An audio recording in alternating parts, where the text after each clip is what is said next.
ദൈവനാമം വാഴ്ത്തപ്പെടുമാറാകട്ടെ.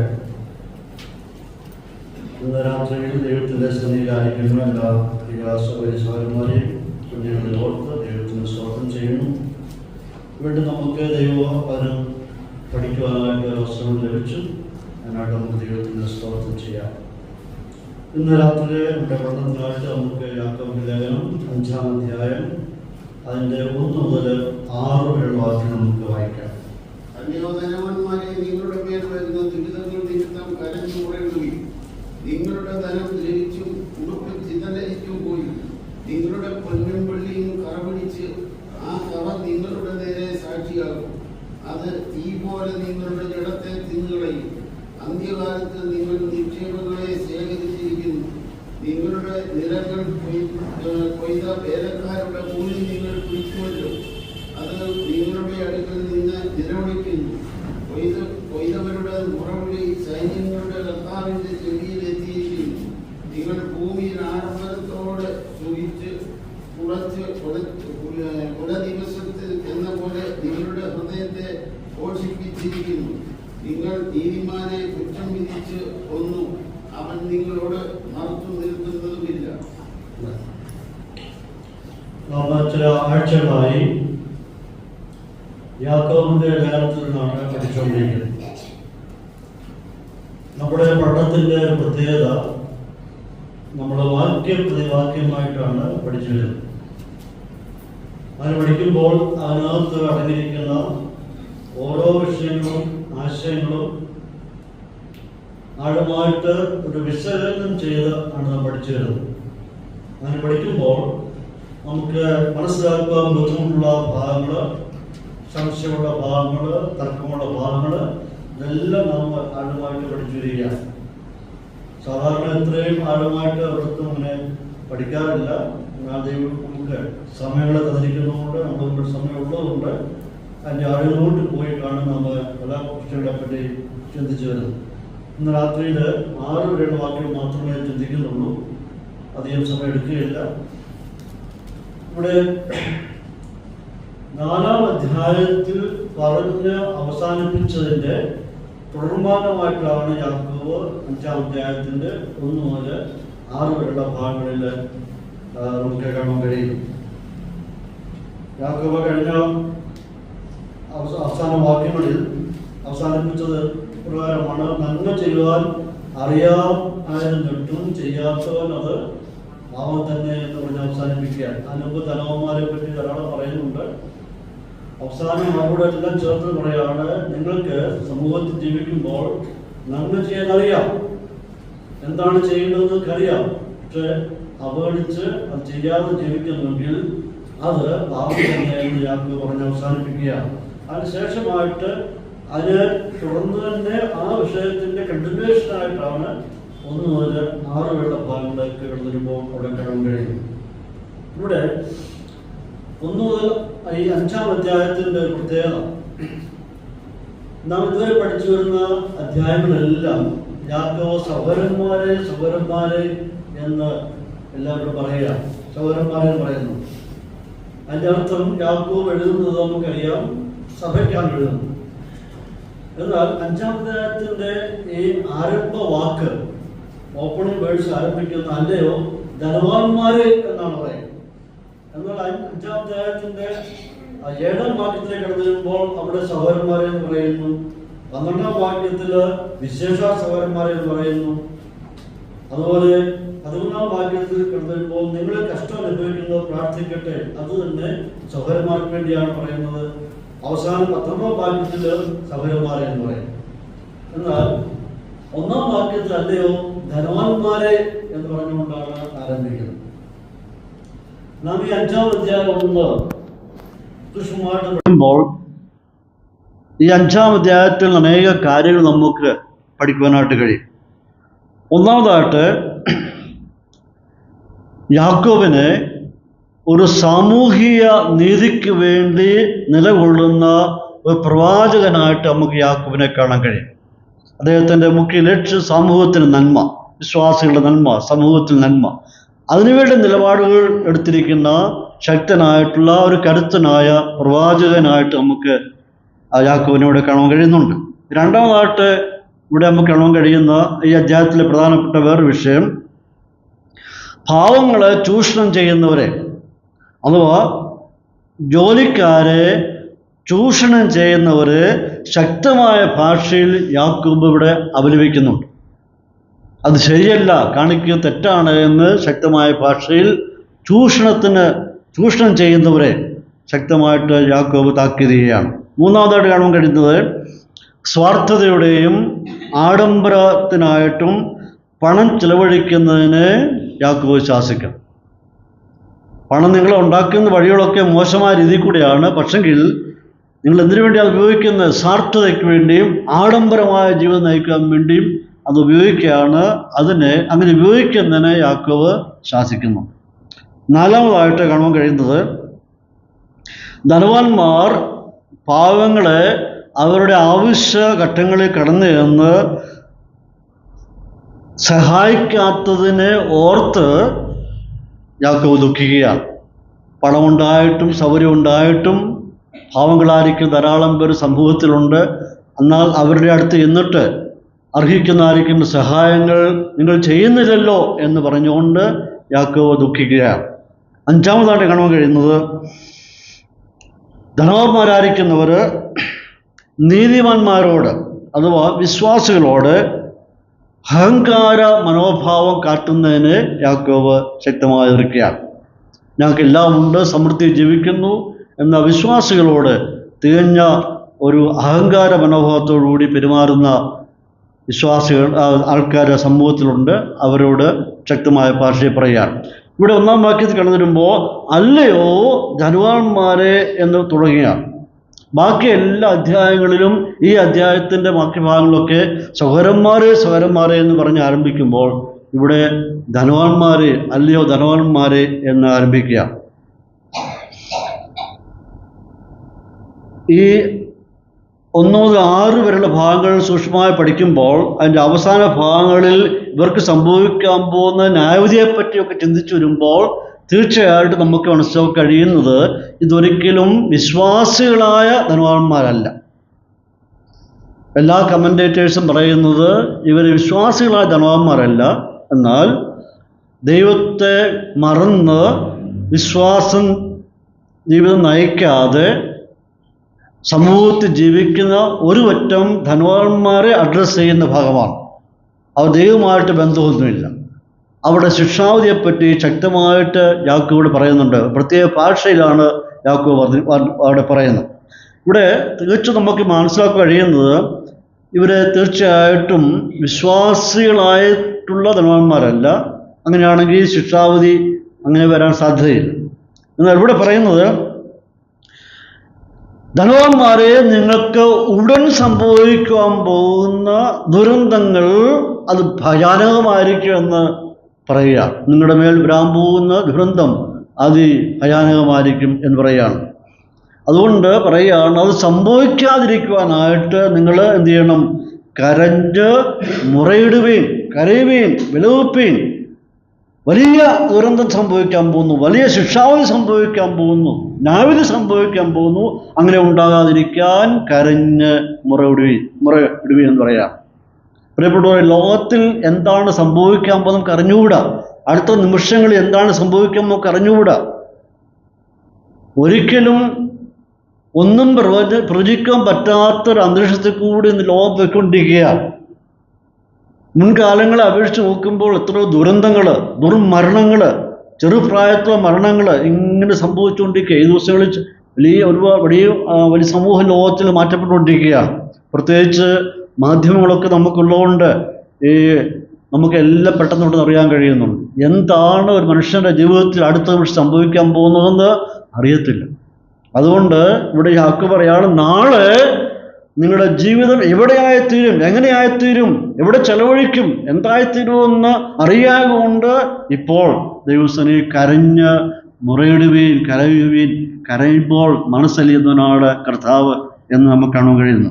അപ്പോൾ അതുകൊണ്ട് യാക്കോബ് പറയാണ്, നിങ്ങൾ ഈ നിലയിൽ മുമ്പോട്ട് പോവുകയാണെങ്കിൽ, ദൈവത്തെ മറന്നുകൊണ്ട് ധനത്തിൽ ആശ്രയിച്ചുകൊണ്ട് ദൈവത്തിൻ്റെ സ്ഥാനത്ത് ധനത്തെ പ്രതിഷ്ഠിച്ചുകൊണ്ട് പണത്തെ പ്രതിഷ്ഠിച്ചുകൊണ്ട് മുമ്പോട്ട് പോവുകയാണെങ്കിൽ ഉടനെ തന്നെ അധികം താമസിയാതെ നീ ദൈവവുമായിട്ട് ഒരു ഏറ്റുമുട്ടലിന് തയ്യാറായുണ്ട്. ഒരു ഏറ്റുമുട്ടൽ സംഭവിക്കാൻ പോവുകയാണ്. അന്ന് നീ എങ്ങനെ നിൽക്കും? നിന്റെ കരങ്ങൾ ബലത്തോടെ നിൽക്കുമോ എന്ന് യാക്കോബ് ചോദിക്കുകയാണ്.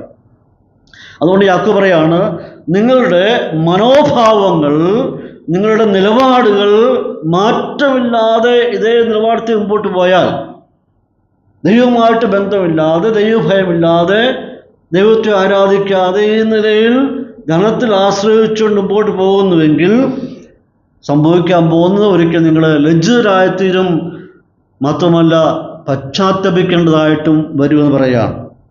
നിങ്ങളെല്ലാവരെയും ധനവാന്മാർ പറയാൻ നിങ്ങളെ ഒരു കാര്യവിചാരകന്മാരായിട്ട് ദൈവമാക്കി വച്ചിരിക്കുക. എന്ന് വെച്ചാൽ മറ്റുള്ളവരെ സഹായിക്കുവാനോ ശുശ്രൂഷിക്കുവാനുമായിട്ട് ദൈവം നിങ്ങളെ ഇത് ഏൽപ്പിച്ചു വച്ചിരിക്കുകയാണ്. അവൽ നിങ്ങൾ അവിശ്വസ്തരായി തീർന്നിരിക്കും എന്ന് പറയുകയാണ്. മാത്രമല്ല നിങ്ങളുടെ ഈ അത്യാഗ്രഹവും സ്വാർത്ഥതയും യാക്കോബ് ഓർപ്പിക്കുകയാണ്, ദൈവം അത് കുറിച്ച് വച്ചിട്ടുണ്ട്. അവൻ നോട്ട് ഡൗൺ ചെയ്തിട്ടുണ്ട്. ദൈവത്തിൻ്റെ ശ്രദ്ധയിൽ അത് പെട്ടിട്ടുണ്ട്. നിങ്ങളുടെ യോഗ്യമല്ലാത്ത പ്രവൃത്തികളെ ദൈവം കണ്ടിരിക്കുന്നു എന്ന് യാക്കോബ് പറയുകയാണ്. പ്രിയപ്പെട്ടവരെ, അത് വിശ്വാസികളായാലും അവിശ്വാസിയായാലും ദൈവത്തെ നിരക്കാത്ത ഏതൊരു കാര്യം ആരുടെ ഭാഗത്തുണ്ടായാലും ദൈവം അത് നോട്ട് ഡൗൺ ചെയ്യും. തീർച്ചയായിട്ടും ദൈവം ചോദിച്ചിരിക്കും, കണക്ക് ചോദിച്ചിരിക്കും. അതിന് നാം മറുപടി കൊടുത്തേ മതിയാകുകയുള്ളൂ.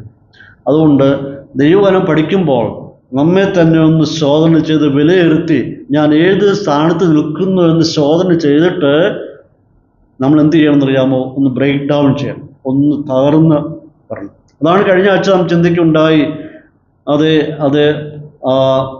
അധികമായിട്ട് ദൈവകൃപ ലഭിക്കുവാൻ വേണ്ടി 6-7 കാര്യങ്ങൾ 4-ാം അധ്യായത്തിൽ പറയുന്നു. അത് ഒന്നാമത്തെ എന്ന് പറയുന്നത് സറണ്ടർ. ദൈവസന്നിധിയിൽ നിങ്ങൾ കീഴ്പ്പെടുവീൻ, ആയുധം വെച്ച് കീഴ്പ്പെടുന്നത് പോലെ ദൈവത്തിൻ്റെ മുമ്പാകെ കീഴ്പ്പെടുവീൻ എന്ന് യാക്കോബ് പറയാണ് 4-ാം അധ്യായത്തിൻ്റെ 6-ാം വാക്യത്തിൽ. ആയുധം വെച്ച് കീഴ്പ്പെടുന്നത് പോലെ നിങ്ങൾ കീഴ്പ്പെടണം. എന്ന് വെച്ചാൽ മുമ്പോട്ട് വാരിക്കുന്ന യാത്ര അപകടമാണ്.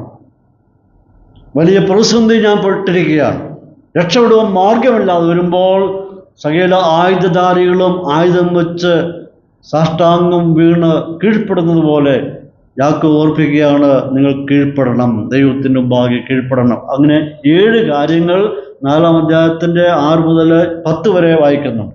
അതിനകത്തൊക്കെ തീർമാനമായിട്ടാണ് ഇവിടെയും കടന്നു വരുന്നത്.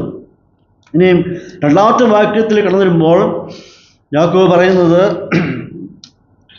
നിങ്ങളുടെ ധനം ദ്രവിച്ചും ഉടുപ്പ് പുഴുവരിച്ചും പോയി, നിങ്ങളുടെ പൊന്നും വെള്ളിയും കറ പിടിച്ചു, ആ കറ നിങ്ങളുടെ നേരെ സാക്ഷിയാകും, അത് തീ പോലെ നിങ്ങളുടെ ജഡത്തെ തിന്നുകളയും, അന്ത്യകാലത്ത് നിങ്ങൾ നിക്ഷേപങ്ങളെ ശേഖരിച്ചിരിക്കുന്നു എന്ന് പറയുകയാണ്.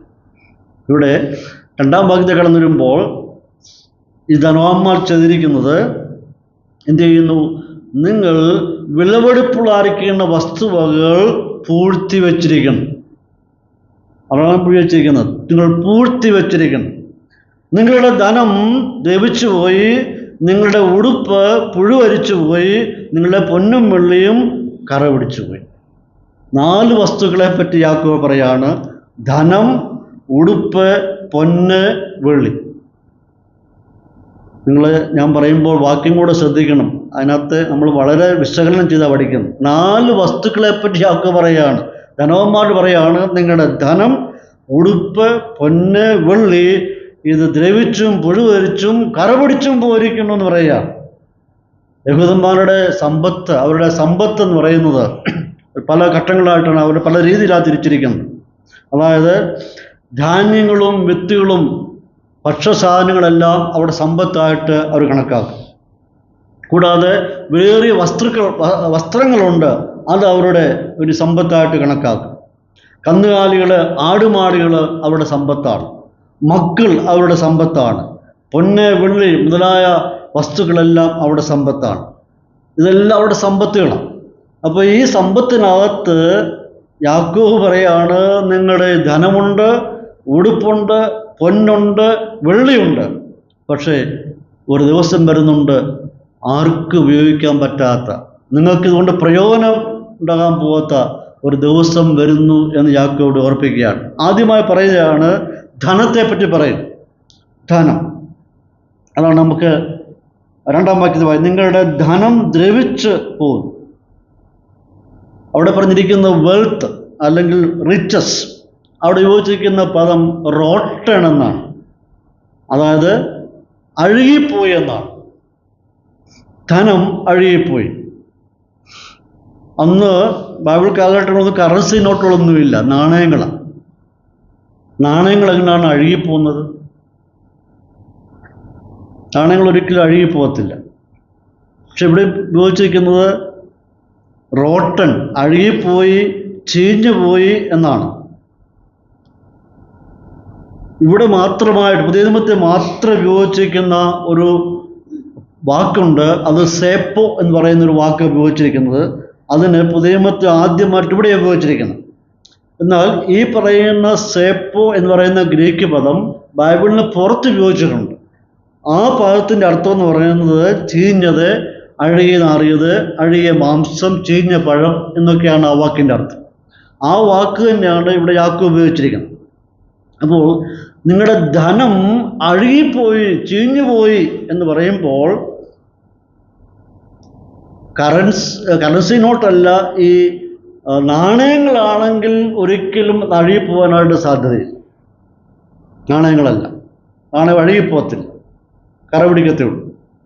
എന്നാൽ ഈ ധനത്തെപ്പറ്റി എല്ലാ കമൻട്രിയിലും എല്ലാ എഴുത്തുകാരും പറഞ്ഞിരിക്കുന്നത് ഇവരുടെ ഇവരുടെ കലവറകളായിട്ട് ധാരാളം ഭക്ഷ്യവസ്തുക്കൾ സ്റ്റോക്ക് ചെയ്തിരിക്കുക. നാം 12-ാം അധ്യായം, ലൂക്കോസിന്റെ സുവിശേഷം 12-ാം അധ്യായത്തിൽ പഠിക്കുകയുണ്ടായി. അവിടെ വായിച്ചെന്താണ്? ധനവാനായ ഒരു മനുഷ്യൻ്റെ ധനവാനായ ഒരു മനുഷ്യൻ്റെ കൃഷി നന്നായി വിളഞ്ഞു. അവനെന്ത് ചെയ്യുന്നു? അതെല്ലാം ശേഖരിച്ച് വെക്കാൻ സ്ഥലമില്ലാതെ വന്നപ്പോൾ കളപ്പുര പൊളിച്ച് പണിതു, അതിനകത്തെല്ലാം ശേഖരിച്ചു. ധാരാളം ശേഖരണമുണ്ട്. എന്നിട്ട് പറയുകയാണ്, തിന്നുക, കുടിക്കുക, ആശ്വസിക്കുക, ഏറിയ നാളുകൾ കഴിക്കാൻ നിനക്കുണ്ടല്ലോ, അത് സമ്പത്തായിട്ട് അവൻ സൂക്ഷിച്ചു വച്ചിരിക്കുക. അപ്പോൾ ദൈവം ഇടപെട്ട് ചോദിക്കുകയാണ്, മൂഢ, ഈ രാത്രി നിൻ്റെ ആത്മാവിനെ ചോദിച്ചാൽ നീ ഒരുക്കി വെച്ചത്. അപ്പോൾ ഒരു സമ്പത്തെന്ന നിലയിൽ വലിയ ഗോഡൗണിൽ കൊണ്ട് സാധനം ശേഖരിച്ചു വച്ചിരിക്കുക. എന്നിട്ട് അവനോട് പറയാണ്, തിന്നുക, കുടിക്കുക, ആശ്വസിക്കുക, ആനന്ദിക്കുക. എന്നാൽ ദൈവാത്മാവ് ഇടപെട്ടത്, ഇന്ന് രാത്രിയിലാണ് നിൻ്റെ ലാസ്റ്റ് ഡേ എങ്കിൽ, ഇന്ന് രാത്രിയിലാണ് നീ മരിക്കുന്നതെങ്കിൽ, ഇന്ന് രാത്രിയോട് നിൻ്റെ ജീവിതം അവസാനിക്കുകയാണെങ്കിൽ നാളെ നീ എവിടെയായിരിക്കും? ഒരുക്കി വെച്ചത് ആർക്കായിരിക്കും എന്ന് പറയുക. അതേമാതിരിയാണ് ഈ ധനവാന്മാർ പറയാം, നിങ്ങളുടെ ധനങ്ങൾ എന്ത് ചെയ്യുന്നു? ചീഞ്ഞു പോകുന്നു, നാറിപ്പോകുന്നു. എല്ലാ കമൻട്രിക്കാരും പറയുന്നത് ഇത് ധനമെന്ന് പറയുന്നത് വേറൊന്നുമല്ല, ധാരാളം ഭക്ഷ്യവസ്തുക്കൾ, ധാന്യങ്ങൾ, വൻ ശേഖരം വെച്ചിരിക്കുക, അത് ചീഞ്ഞു നാറി തുടങ്ങി എന്ന് പറയുക. നിങ്ങളുടെ ധനങ്ങൾ ചീഞ്ഞു നാറിപ്പോയി, ആർക്കും കൊടുക്കാതെ പൂഴ്ത്തി വെച്ചിരിക്കുക. നിരവധി ധാന്യ വിത്തുകൾ, ധാന്യമണികൾ ഇങ്ങനെ ശേഖരിച്ചു വച്ചിരിക്കുക, ധനമായിട്ട് കൊണ്ട് നടക്കുക. നമ്മുടെ രാജ്യത്ത് FCI ഉണ്ട്, ഫുഡ് കോർപ്പറേഷൻ ഓഫ് ഇന്ത്യ ഉണ്ട്. അവിടേക്ക് ചെന്ന് കഴിഞ്ഞാൽ നമുക്ക് വരുന്ന അരികളൊക്കെ സപ്ലൈ ചെയ്യുന്നതിനകത്ത് എല്ലാ ജീവികളും അതിനകത്തുണ്ട്. എലിയുണ്ട്, പുഴുവുണ്ട്, അട്ടയുണ്ട്, എന്തുകൊണ്ട് സകല ജീവികളും അവിടെയുണ്ട്. ചീഞ്ഞ് നാറി കിടക്കുക. ഞാൻ ഇടയ്ക്ക് കോട്ടയത്ത് പോയി കാണുവാൻ അകത്തുറന്നു, എല്ലാ ജീവികളും അതിനകത്തുണ്ട്. അതാണ് പ്രിയപ്പെട്ടവരെ കടകളിലൊക്കെ സപ്ലൈ ചെയ്യുന്നത്. ആർക്കും പ്രയോജനമില്ലാതെ ശേഖരിച്ചു വച്ചിരിക്കുക. ഇതാണ് അഴിഞ്ഞു പോകുന്നു എന്ന് പറയുന്നത്, ആർക്കും പ്രയോജനമില്ലാത്തതായിത്തീരണം. രണ്ടാമതായിട്ട് പറയുന്നു, വസ്ത്രങ്ങൾ എന്ത് ചെയ്യുന്നു? വസ്ത്രത്തെ പറയുന്നത് ധനം ദ്രവിച്ചും ഉടുപ്പ് പുഴുവരിച്ചും പോകുന്നു. ഇവിടെ പറയുന്ന വസ്ത്രം എന്ന് പറയുന്നത് ഔട്ടർ ഗാർമെൻ്റാണ്, പുറമേ ധരിക്കുന്ന വസ്ത്രങ്ങളാണ്. യഹൂദന്മാർക്ക് ഇന്നർ ഗാർമെൻറ്റും ഉണ്ട്, ഔട്ടർ ഗാർമെൻറ്റും. അതൊക്കെ വിലയേറിയ വസ്ത്രങ്ങളാണ് അവർ ധരിക്കുന്നത്. ഇവിടെ പറയുന്ന ഈ ഔട്ടർ ഗാർമെൻറ്റ്, ആ പ്രത്യേക പദത്തിൻ്റെ അർത്ഥം എന്ന് പറയുന്നത് പുറമേ ധരിക്കുന്ന അങ്കി അല്ലെങ്കിൽ മേലങ്കി, കുപ്പായം എന്നൊക്കെയാണ് അർത്ഥമുള്ളത്. ഇതിൽ പല വസ്ത്രങ്ങളും അവർ ബൈബിൾ കാലഘട്ടത്തിൽ അടുത്ത തലമുറയ്ക്ക് വേണ്ടി അവരങ്ങ് വിലയേറിയ വസ്തുക്കളായിട്ട് അത് സൂക്ഷിച്ചു വച്ചിരിക്കുക. ഇടാൻ വേണ്ടിയല്ല, ഒരു ധനത്തിൻ്റെ ഭാഗമായിട്ട് വിലപിടിപ്പുള്ള വിശിഷ്ടമായിട്ടുള്ള വസ്ത്രങ്ങൾ ഇങ്ങനെ സൂക്ഷിച്ചു വച്ചിരിക്കുക. അവരുപയോഗിക്കുന്നുമില്ല, ആർക്കും കൊടുക്കത്തുമില്ല, അതിങ്ങനെ സൂക്ഷിച്ചു വച്ചിരിക്കുക. അടുത്ത തലമുറയുടെ അവകാശമായിട്ട്, പിതൃ സ്വത്തായിട്ട് അവരിങ്ങനെ സൂക്ഷിച്ചു വച്ചിരിക്കുക. അത് വലിയ സമ്പത്തായിട്ട് അവർ കണക്കാക്കുക. യാക്കോബ് പറയുന്നത്, നിങ്ങൾ സമ്പത്തെന്ന് പരിഗണിക്കുന്ന, സമ്പത്തെന്ന് കാണുന്ന ഈ വസ്ത്രങ്ങൾ എന്ത് സംഭവിക്കാൻ പോകുന്നത്? അവസാനം പുഴുവരിക്കും എന്ന് പറയുകയാണ്. നമ്മുടെ ഭാഷയിൽ പറഞ്ഞാൽ ഇതെല്ലാം അവസാനം ഇരണ്ടവാലം തിന്നത്തേ ഉള്ളൂ, അല്ലെങ്കിൽ ചതലടിച്ചുകൊണ്ട്. അതുകൊണ്ട് പ്രിയപ്പെട്ട സൗകര്യന്മാരെ, നിങ്ങൾക്ക് ചാരികളൊക്കെ ഇഷ്ടം പോലെ കാണും. ഈ ഇരണ്ടവാലം തിന്നുന്നതിന് മുമ്പ് ഇഷ്ടംപോലെ സമയമുണ്ട് കൊതി തീരം വരെ ഉടുത്തോണം.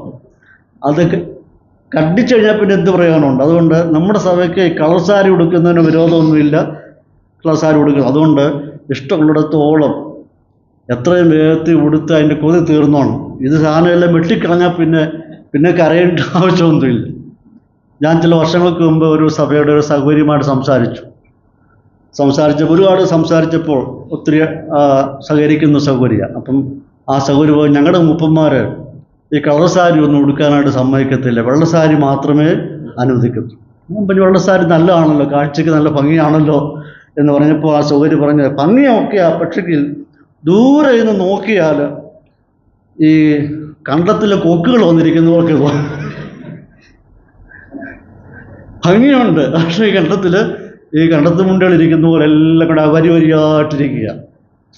ഇവിടെ യാക്കോബ് പറയാണ്, നിങ്ങളുടെ വസ്ത്രങ്ങൾ എന്ത് ചെയ്യുന്നു? പുഴുവരിച്ചു പോകും. എന്ന് വെച്ചാൽ വലിയ ഡെക്കറേറ്റ് ചെയ്തങ്ങ് വെച്ചിരിക്കുക, ആർക്കും കൊടുക്കാതെ ഇങ്ങനെ തലമുറയ്ക്ക് വേണ്ടി വലിയ സമ്പത്തായിട്ട് വെച്ചിരിക്കുക. യാക്കോബ് പറയാണ്, എന്തിനു വേണ്ടി സൂക്ഷിച്ചു വച്ചിരിക്കുന്നു? ഇത് പുഴുവരിച്ചു പോകുമെന്ന് പറയാണ്. നമുക്ക് തിരുവഴുത്ത് പല ഭാഗങ്ങളിൽ കടന്നു ചെല്ലുമ്പോൾ ഈ ഫറവോ രാജാവ് യോസഫിൻ്റെ കയ്യിൽ സഹോദരന്മാർക്ക് കൊടുക്കുവാനായിട്ട് എന്ത് ചെയ്തു? വിലയേറിയ വസ്ത്രങ്ങൾ കൊടുത്തു വിട്ടു. അതിനകത്ത് വസ്ത്രങ്ങളുണ്ടായിരുന്നു, വെള്ളിക്കാശുണ്ടായിരുന്നു, അതെല്ലാം ഫറവോൻ കൊടുത്തു വിട്ടു നിൻ്റെ സഹോദരന്മാർക്ക് കൊടുക്കുവാനായിട്ട്. എന്നുവെച്ചാൽ വിലയേറിയ വസ്തുക്കൾ സമ്മാനമായിട്ട് അവർ കൊടുക്കുകയാണ്. ആഖാൻ കൊള്ളയിൽ നിന്ന് എന്തെടുത്തു? ആഖാനോട് പറഞ്ഞു, തൊടാൻ പാടില്ല, അത് യഹോവയ്ക്ക് എന്താണ്? ശാപതാർപ്പിതമാണ്, തൊടാൻ പാടില്ല എന്ന് പറഞ്ഞിട്ടും ആഖാൻ എന്ത് ചെയ്യുന്നു? വിശേഷ്ടമായിട്ടുള്ള ബാബിലോണിയ മേലങ്കി എടുത്ത് ഇവിടെ കൊണ്ട് ഒളിച്ചു വെച്ചു, കൂടാരത്തിൻ്റെ അകത്തുകൊണ്ട് ഒളിച്ചു വെച്ചു. പക്ഷേ ഈ ഒളിച്ചു വച്ചാലിക്കുന്ന വിലപിടിപ്പാലിക്കുന്ന വസ്ത്രങ്ങളും വിശിഷ്ട സാധനങ്ങളെല്ലാം എന്താ സംഭവിച്ചത്? അത് അവൻ്റെ ദാരുണമായ അന്ത്യത്തിന് വഴിയൊരുക്കി. കർത്താവിന് മഹത്വം ഉണ്ടാകട്ടെ. പ്രിയപ്പെട്ടവരെ, ഇത് അവന് കെണിയായ ദൈവം നേരത്തെ പറഞ്ഞു, ഇതെടുക്കാൻ പാടില്ല, അത് ശപഥാർപ്പിതമാണ്, തൊടാൻ പാടില്ല. പക്ഷെ അവനത് കണ്ണുവച്ചു. നാളെ ഇതൊക്കെ തീർന്നു കഴിയുമ്പോൾ നാളെ ഞാൻ എങ്ങനെ ജീവിക്കും?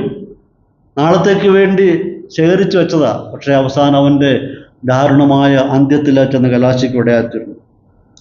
ശിംശോന് ഫെലിസ്ത്യരോട് പറയുന്നുണ്ട്, ഞാനൊരു കടങ്കഥ പറയാം, നിങ്ങൾ 7 ദിവസത്തിനകം ആ കടങ്കഥ നിങ്ങൾ പറഞ്ഞ് എന്നോട് വീട്ടണം.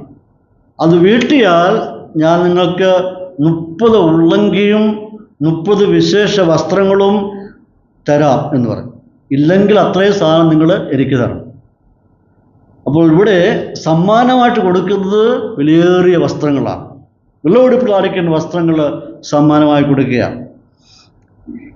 കൂടാതെ നമുക്ക് കാണാൻ കഴിയുന്ന പ്രവാചകനായിരിക്കുന്ന ഏലീശായ്ക്ക് കൊടുക്കുവാനായിട്ട് ആരാൻ രാജാവിൻ്റെ തൻ്റെ സേനാധിപതി ആയ നയമാൻ്റെ കയ്യിൽ എന്തൊക്കെ കൊടുത്തു വിടുന്നുണ്ട്? നമുക്ക് കഴിഞ്ഞ ആഴ്ച ചിന്തിക്കുണ്ടായി. 10 താലന്ത് വെള്ളിയും 6000 ശേക്കൽ പൊന്നും 10 കൂട്ടം വസ്ത്രവും കൊടുത്തു വിട്ടു ഏലീശായ്ക്ക്. എന്താണ് സംഭവിച്ചത്? അത് അവസാനം ഏലീശായ്ക്ക് കിട്ടിയില്ല. ഏലീശായുടെ ശിഷ്യനായിരിക്കുന്ന ഗേഹസി അത് അടിച്ചു മാറ്റി. അതവന് ശാപമായി തീർന്നു, ആർക്കും ഗുണമായി തീർന്നില്ല. പൗലോസ് അപ്പോസ്തലൻ പറയുന്നുണ്ട്, ഞാൻ ആരുടെയെങ്കിലും വെള്ളിയോ പൊന്നോ വസ്ത്രമോ മോഹിച്ചിട്ടില്ല. എന്നുവെച്ചാൽ ആരുടെ സമ്പത്ത് ഞാൻ ആഗ്രഹിച്ചിട്ട്. ഇതൊക്കെ പ്രിയപ്പെട്ടവരെ വലിയ വിലയേറിയ വസ്തുക്കളായിട്ട് മനുഷ്യൻ സൂക്ഷിച്ചു വച്ചിരിക്കുകയാണ്. അതാണ് അവൻ്റെ ആഡംബരം എന്ന് പറയുന്നത്, അതാണ് സമ്പത്ത് എന്ന് പറയുന്നത്. ഇതൊക്കെ കാണുമ്പോൾ ഇവൻ സമൂഹത്തിലെ സമ്പന്നനായ മനുഷ്യൻ എന്നാണ് അറിയപ്പെടുന്നത്. ഇതെല്ലാം വിലപിടിപ്പുള്ളായിരിക്കുന്ന വസ്തുക്കളാണ്, വർണ്ണപ്പകിട്ടാർന്ന വസ്ത്രങ്ങൾ. ഇതെല്ലാം സമ്പത്തിൻ്റെ ലക്ഷണമായിട്ട് സൂക്ഷിച്ചു വച്ചിരിക്കുക. എന്നാൽ ഇതെല്ലാം ചില ജീവികൾ അവരുടെ ആഹാരമായിട്ട് മാറ്റും. നിന്റെ മുമ്പിൽ വിലയേറിയ നിന്റെ സമ്പത്തും ചില പ്രാണികൾക്ക്, ജീവികൾക്ക് അത് ഭക്ഷണമായിട്ട് മാറ്റുകയാണ്. ധനവാന്മാരെ ഓർത്തുകൊള്ളുവീൻ, ഇത് നിങ്ങളുടെ സമ്പത്തൊക്കെ എന്ത് ചെയ്യുന്നു? പുഴുവരിച്ചു പോകുമെന്ന് പറയാണ്. മൂന്നാമത് പറയാണ്, നിങ്ങളുടെ പൊന്നും വെള്ളിയും എന്ത് ചെയ്യുന്നു? അത് കറ പിടിക്കുന്നു, റസ്റ്റഡ്, കറ പിടിക്കുന്നു. ഈ പൊന്നും വെള്ളി ഒരിക്കലും നശിച്ചു പോകുന്ന വസ്തുക്കളല്ല. എന്നാൽ യാക്കോബ് പറയുന്നു, പൂഴ്ത്തി വെച്ചിരിക്കുന്ന, ഒളിപ്പിച്ചു വച്ചിരിക്കുന്ന ഈ വിലപിടിപ്പുള്ളായിരിക്കുന്ന വസ്തുക്കൾ എന്ത് സംഭവിക്കാൻ പോകുന്നു? അത് തുരുമ്പിക്കാൻ പോകുന്നു, കറ പിടിക്കാൻ പോകുന്നു. ഇവിടെ ഉപയോഗിച്ചിരിക്കുന്ന ഒരു വാക്കിൻ്റെ അർത്ഥം സമഗ്രമായിട്ടും പൂർണ്ണമായിട്ടും ഈ സൂക്ഷിച്ചു വച്ചിരിക്കുന്ന വസ്തുക്കൾ തുരുമ്പ് പിടിച്ചു പോകും, കറ പിടിച്ചു പോകും എന്ന് പറയുകയാണ്. പൊന്നും വെള്ളി ഒരിക്കലും തുരുമ്പ് പിടിക്കുന്ന വസ്തുക്കളല്ല. എന്നാൽ ചിലർ പറയുന്നത് യാക്കോബ് ഉദ്ദേശിച്ചത് ഒരുപക്ഷെങ്കിൽ ആ കാലത്ത് സർക്കുലേറ്റ് ചെയ്തുകൊണ്ടിരിക്കുന്ന നാണയങ്ങളായിരിക്കാം. ആ നാണയങ്ങളായിരിക്കാം യാക്കോബ് അർത്ഥമാക്കുന്നതെന്നാണ് ചിന്തിക്കുന്നത്. ചിലർ പറയുന്നത് ഈ പറയുന്ന സ്വർണം വെള്ളി എന്ന് പറയുന്നത് ഒരിക്കലും ഈ സ്വർണം വെള്ളി കട്ടകളൊന്നും ആയിരിക്കത്തില്ല, മറിച്ച് അലോയ് കൊണ്ട് ചേർത്തതായിട്ടുള്ള ലോഹക്കട്ടകളായിരിക്കും. അത് നാണയങ്ങളായിരിക്കാം. ഇത് മനുഷ്യൻ സൂക്ഷിച്ചു വച്ചിരിക്കുക, അത് ഉള്ളറകളിൽ ഇങ്ങനെ സൂക്ഷിച്ചു വച്ചിരിക്കുക. ഇന്ന് നമ്മുടെ സമൂഹത്തിൽ നിന്ന് എത്രയോ കോടിക്കണക്കിന് കറൻസി നോട്ടുകളാണ് പോലീസ് പിടിച്ചെടുത്തുകൊണ്ടിരിക്കുക. ഈ കറൻസികളെല്ലാം കമ്പോളത്തിൽ സർക്കുലേറ്റ് ചെയ്യേണ്ടതായിരിക്കുന്ന നാണയങ്ങളാണ്, കറൻസികളാണ്.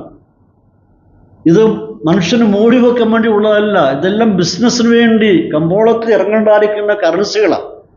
എന്നാൽ കോടികൾ ഉള്ളറകളിൽ സൂക്ഷിച്ചു വച്ചിരിക്കുക. എവിടുന്നെല്ലാമാണ് അടുത്ത സമയങ്ങളിൽ പിടിച്ചെടുക്കുന്നത് കാണാൻ കഴിയുന്നുണ്ട്. ഇവിടെ യാക്കോബ് പറയുന്ന ധനവാന്മാർ ഇത് തന്നെയാണ് കാണിക്കുന്നത്. എന്ത് ചെയ്യുന്നു? ആർക്കും പ്രയോജനമില്ലാതെ, ഒരു ബിസിനസ്സും ചെയ്യാതെ, ഈ മാർക്കറ്റിൽ നാണയങ്ങൾ വരാതെ ഇതെല്ലാം പൂഴ്ത്തി വച്ചിരിക്കുക.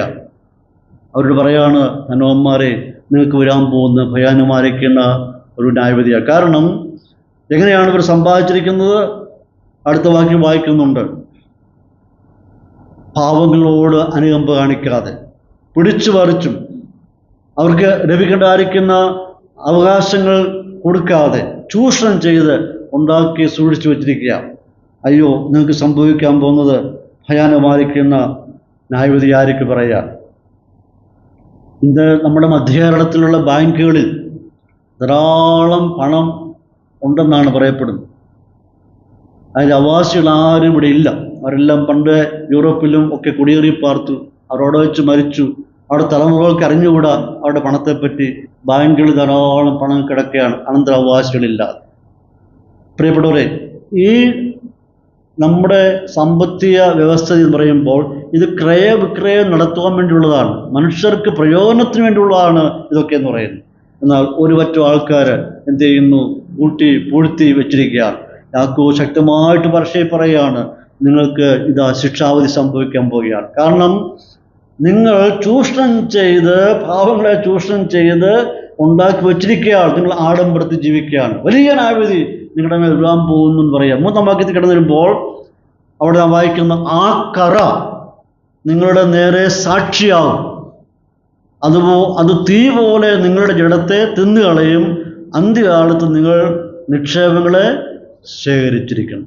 ആ കറ, നാണയങ്ങളെ പിടിച്ചിരിക്കുന്ന ആ കറ നിങ്ങളുടെ നേരെ സാക്ഷിയായിട്ടൊരിക്കൽ വരും. എന്നുവെച്ചാൽ നാം മനസ്സിലാക്കണം, സേവിങ്സ് ഒരിക്കലും തെറ്റല്ല. ബാങ്കുകൾ നിക്ഷേപിക്കുന്നതോ തലമുറകൾക്ക് വേണ്ടി ശേഖരിക്കുന്നതോ ഒന്നും തെറ്റല്ല, ബൈബിൾ ഇതിന് പറയുന്നില്ല.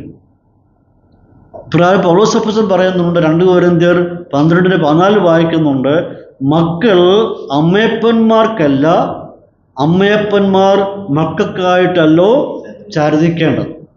അപ്പോൾ പൗലോസ് പറയുന്നത്, അമ്മയപ്പന്മാർ ആർക്ക് വേണ്ടി ശേഖരിച്ചു വെക്കണം? മക്കൾക്ക് വേണ്ടി ശേഖരിക്കണം. സാർശ്വവാക്യത്തിൽ 6-ാം അധ്യായത്തിൻ്റെ 6 മുതലുള്ള ഭാഗം പഠിച്ചു വരുമ്പോൾ ശലോമോൻ പറയുന്നുണ്ട്, നിങ്ങൾ എന്തിനെ നോക്കി ബുദ്ധി പഠിക്കണം? ഉറുമ്പിനെ നോക്കി ബുദ്ധി പഠിപ്പിക്കും. അത് സമ്മർ ടൈമിൽ ആഹാരങ്ങൾ കൊണ്ട് ശേഖരിച്ചു വയ്ക്കും, വിൻ്റർ ആകുമ്പോഴേക്കും അതത് ഭക്ഷിക്കും. അപ്പോൾ ബൈബിൾ ഒരിക്കലും സേവിങ്സിനെതിരല്ല, നമ്മളെല്ലാം കരുതണം, തലമുറയ്ക്ക് വേണ്ടി കരുതണം. എന്നാൽ അതിലല്ല നമ്മുടെ ആശ്രയം. അതൊക്കെ ഇന്ന് വന്ന് കയറി ഇറങ്ങിപ്പോകുന്നതാണ്. പക്ഷെ ഇവിടെ യാക്കോബിൻ്റെ പ്രശ്നം എന്ന് പറയുന്നത്, എന്തുകൊണ്ടാണ് യാക്കോബ് ഈ ധനവാന്മാരെ ഇങ്ങനെ ശക്തമായ ഭാഷയിൽ അവരെ വിമർശിക്കുന്നത്? യാക്കോബിൻ്റെ പ്രശ്നം എന്ന് പറയുന്നത്, ആർക്കും കൊടുക്കാതെ, ആരെയും സഹായിക്കാതെ സകല സമ്പത്തും എന്ത് ചെയ്തിരിക്കുന്നു? പൂഴ്ത്തി വെച്ചിരിക്കുന്നു. നിന്നെക്കൊണ്ട് ലോകത്തിലൊരു മനുഷ്യന് പോലും പ്രയോജനമില്ല, ആർക്കും പ്രയോജനമില്ലാത്തവനായി നീ ജീവിക്കുകയാണ്. അത്തരം ആൾക്കാർക്ക് ദൈവത്തിൻ്റെ ശിക്ഷാവധി വരാൻ പോകുന്നു എന്ന് പറയാം. അപ്പോൾ ഇവരുടെ ദൈവം എന്താണ്? ധനം. അവരുടെ സമ്പത്ത് ധനമാണ്. അപ്പോൾ ദൈവത്തെ മറന്നുള്ളായിരിക്കുന്ന യാത്ര, ധനത്തിൽ ആശ്രയമുള്ളായിരിക്കുന്ന യാത്ര, അത് അപകടമാണ് എന്ന് പറയുകയാണ്. ഇവിടെ ദൈവം ശിക്ഷ നടത്തുമ്പോൾ ഇവിടെ പറയാണ്, അത് നിങ്ങളുടെ നേരെ സാക്ഷിയാവും. അതായത് ഈ കര പിടിച്ചിരിക്കുന്ന, പുഴുവരിച്ചിരിക്കുന്ന, ചീഞ്ഞു പോരിക്കുന്ന ഈ വസ്തുക്കൾ തന്നെ നിങ്ങൾക്ക് നേരെ എന്തായിത്തീരുന്നു?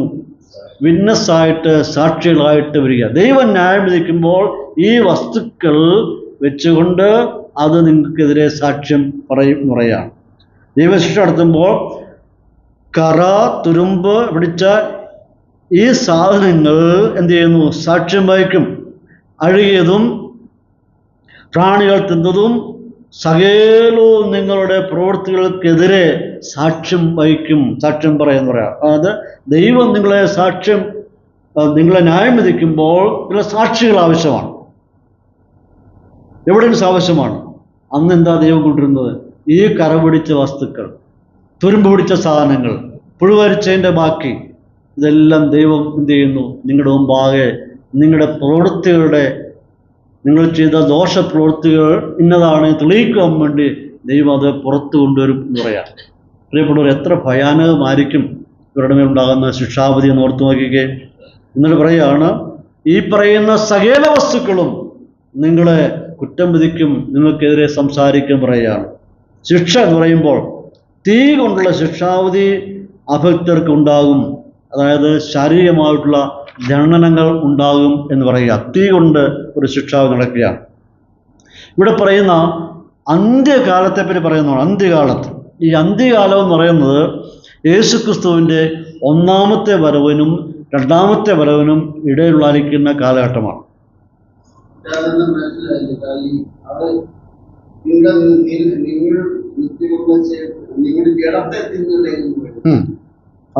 അത് വരുന്നുണ്ട്. അതെ, ഞാനങ്ങോട്ട് കടന്നു വരിക. അടുത്ത വാക്യത്തിൽ വരുന്നുണ്ട്. അതായത് ദൈവം ഇവരെ ശിക്ഷ വിധിക്കണമെങ്കിൽ എന്തിൻ്റെയെങ്കിലും അടിസ്ഥാനത്തിലായിരിക്കണം. അപ്പോൾ നിങ്ങൾക്കെതിരെ പ്രൂഫായിട്ട്, തെളിവായിട്ട് ഈ പറയുന്ന ധനം അല്ലെങ്കിൽ ധാന്യമണികൾ, ചീഞ്ഞളിഞ്ഞത്, പുഴുതുന്നത്, കര പിടിച്ചത്, ഇതെല്ലാം നിങ്ങളുടെ മുമ്പാകെ സാക്ഷ്യമായിട്ട് ദൈവം കാണും. അപ്പോൾ അന്ന് നിങ്ങൾക്ക് ഡിനേ ചെയ്യുവാനായിട്ട്, തിരസ്കരിക്കുവാനായിട്ട് പറ്റുകയില്ല.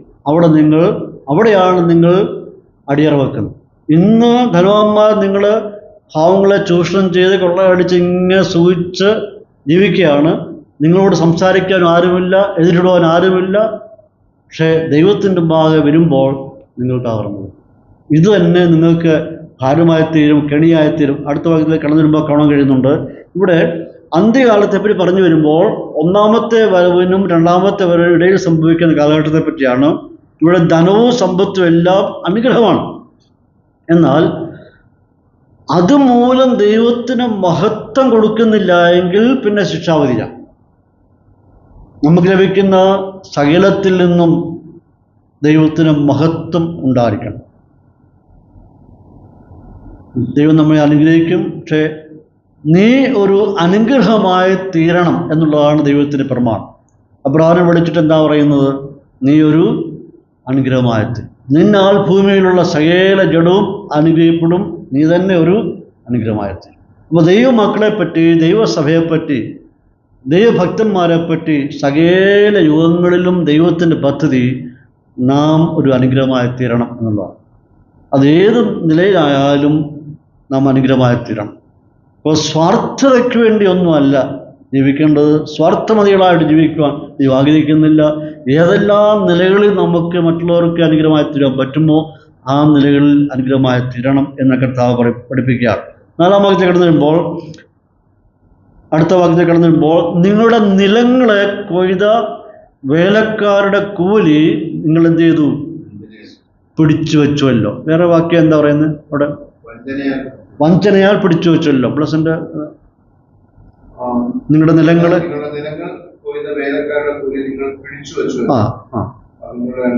അത് വഞ്ചനയാൽ പിടിച്ചു വെച്ചല്ലോ. അപ്പോൾ ഇവിടെ യാക്കോബ് പറയാണ്, ധനവന്മാരോട് പറയാണ്, നിങ്ങൾ എങ്ങനെയാണ് ഈ സമ്പത്തൊക്കെ ഉണ്ടാക്കിയത്? ഏത് നിലയിലാണ് ഇതൊക്കെ നിങ്ങളുടെ കയ്യിൽ കയറി വന്നത്? അത് 4-ാം വാക്യത്തിൽ പറയാണ്, നിങ്ങളുടെ നിലങ്ങളെ കൊയ്ത വേലക്കാരുടെ കൂലി നിങ്ങൾ വഞ്ചനയാൽ പിടിച്ചു വെച്ചുവല്ലോ, അത് നിങ്ങളുടെ അടുക്കൽ നിന്ന് നിലവിളിക്കുന്നു. കൊയ്തവരുടെ മുറവിളി സൈന്യങ്ങളുടെ കർത്താവിൻ്റെ ചെവിയിൽ എത്തി. എന്തൊരു ഭാഷയാണ് യാക്കോബ് ഉപയോഗിച്ചിരിക്കുന്നത്. നിങ്ങളുടെ നിലങ്ങളെ കൊയ്ത വേലക്കാരുടെ കൂലി നിങ്ങൾ പിടിച്ചു വച്ചിരിക്കുന്നു. അത് അവരുടെ കൂലി നിങ്ങളുടെ അടുക്കൽ നിന്ന് നിലവിളിക്കണം. ആ കൊയ്തവരുടെ മുറവിളി സൈന്യങ്ങളുടെ കർത്താവിൻ്റെ ചെവിയിൽ എത്തിയിരിക്കും. എന്നുവെച്ചാൽ ആ കാലത്തൊക്കെ വളരെ തുച്ഛമായിട്ടുള്ള വരുമാനങ്ങളാണ്. ഒരു ദിവസത്തേക്കുള്ള കൂലി മാത്രമാണ്. അത് കിട്ടുന്നതുകൊണ്ടാണ് അവരുടെ കുടുംബം പുലരുന്നത്.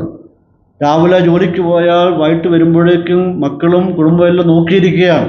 അതിൻ്റെ അവരുടെ ഉപജീവനമാർഗം അത് മാത്രമേ ഉള്ളൂ. അവരുടെ കൂലി നിങ്ങൾ വഞ്ചനയാൽ പിടിച്ചു വച്ചിരിക്കണം. പ്രിയപ്പെട്ടവരെ, വേലക്കാർക്ക് അവർ അർഹിക്കുന്ന കൂലി കൊടുക്കാതെ അത് പിടിച്ചു വെക്കുന്ന പ്രവണതയ്ക്കെതിരെയാണ് യാക്കോബ് സംസാരിക്കുന്നത്. യാക്കോബിൻ്റെ വിഷയം അതാണ്. അർഹിക്കുന്ന കൂലി കൊടുക്കുന്നില്ല, അത് പിടിച്ചു വച്ചിരിക്കുന്നു. അവരുടെ ഹൃദയം പൊട്ടിക്കരയുക. ആ കരച്ചിൽ എവിടെ എത്തി? സ്വർഗത്തിൽ എത്തിയിരിക്കുന്നു, ദൈവത്തിൻ്റെ ചെവിയിൽ എത്തിയിരിക്കുന്നു. കൂലി പിടിച്ചു വെക്കുന്നതിനെതിരെയാണ് ദൈവവചനം ശക്തമായി പറയുന്നത്. ദൈവവചനം നാം പഠിക്കുമ്പോൾ ബൈബിള് വേലക്കാരെയും അവരുടെ കൂലിയെപ്പറ്റി വ്യക്തമായി പഠിപ്പിക്കുന്നു. കൂലി എന്ന് പറയുന്നത് ലോകത്തിലെ വലിയൊരു വിഷയം.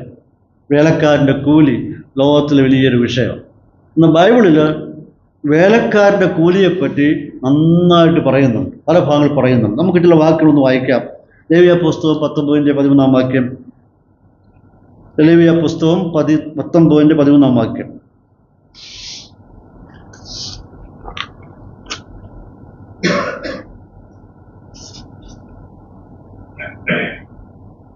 കൂട്ടുകാരനെ പീഡിപ്പിക്കരുത്, അവന്റെ വസ്തുവകൾ കവർ ചെയ്യുമെന്ന്. 19-13 അതെ, അവന്റെ വസ്തുവകൾ കവർ ചെയ്യുമെന്ന്. കൂലിക്കാരന്റെ കൂലി പിറ്റേന്ന് രാവിലെ വരെ നിന്റെ പക്കൽ ഇരിക്കും. കൂലിക്കാരന്റെ കൂലി പിറ്റേന്ന് രാവിലെ വരെ നിന്റെ പക്കൽ ഇരിക്കും. മനസ്സിലായോ ദൈവവചനത്തിന്റെ പ്രമാണം? നിങ്ങൾക്ക് വേണ്ടി ജോലിയെടുത്ത കൂലിക്കാരന്റെ കൂലി എന്ന് പറയാ പിറ്റേന്ന് രാവിലെ വരെ നിന്റെ പക്കൽ. ന്യായപ്രമാണ കാലത്ത് പറഞ്ഞിരിക്കുന്നതാ, മോശയ്ക്ക് കൂടി കൊടുത്ത പ്രമാണമോ പിറ്റേ രാവിലെ വരെ ഇരിക്കരുത്. കാരണം ഇതിനു വേണ്ടിയാണ് അവൻ ജോലിക്ക് വന്നിരിക്കുന്നത്.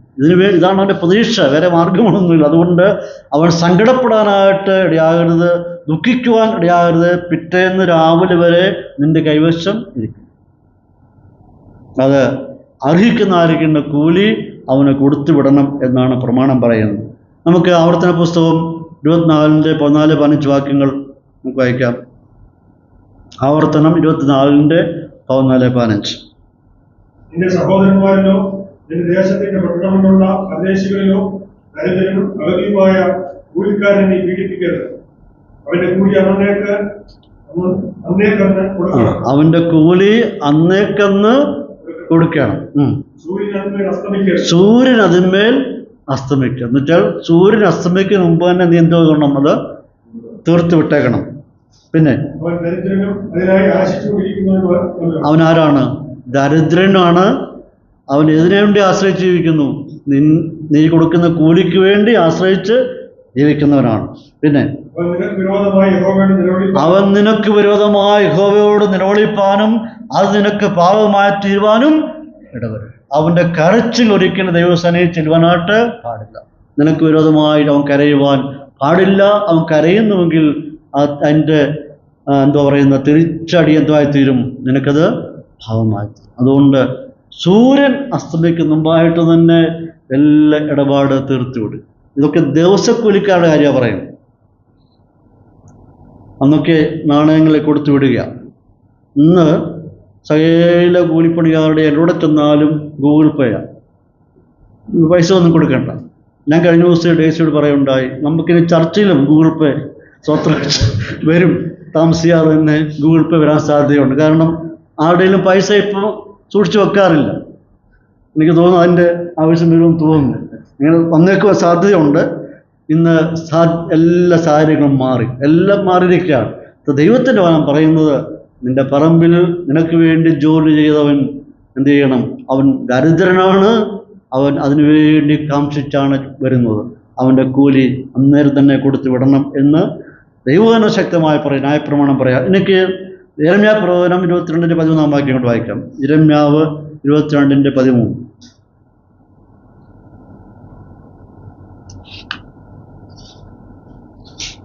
നീതികേട് കൊണ്ട് അരമനയും അന്യായം കൊണ്ട് മാളികയും പണിത് കൂട്ടുകാരനെ കൊണ്ട് വേല ചെയ്യിച്ച് കൂലി കൊടുക്കാതിരിക്കുകയും ഞാൻ വിസ്താരമുള്ള അരമനയും വിശാലമായ മാളികയും. കൂട്ടുകാരനെ കൊണ്ട് ജോലി ചെയ്തിട്ട് നീ എന്താ ചെയ്തത്? അരമനയും ഒക്കെ പണിത് വെച്ചിരിക്കുക. എങ്ങനെയാ പണിത്? കൂട്ടുകാരൻ്റെ കൂലി കൊടുക്കാത്തവനായി. നമുക്ക് എസെക്കിയേൽ പ്രവചനം 29-17. എസെക്കിയേൽ 29-17.